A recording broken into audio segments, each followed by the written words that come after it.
Operatsiyadan voz kechish sabablari juda ko'p bo'ladi.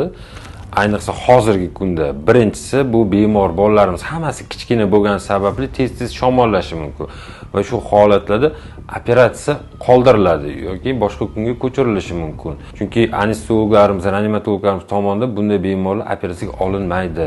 Yana boshqa sabablari bo'lishi mumkin. Bu bemorning o'zi tomonlama, ya'ni operatsiyaga bo'lgan ishonchi bo'lmasa yoki ikkilanish bo'layotgan holatlarda bizani o'zimiz ham operatsiyani to'xtatib turish ma'lum muddatga yo bo'lmasa yana bir maslahatlashib shu fikrdan qaytmasligini bemorga tavsiya berib qolamiz. Yana bir bo'lishi mumkin holatlar bu bemorning psixoemotsional tomonlama tayyor emas.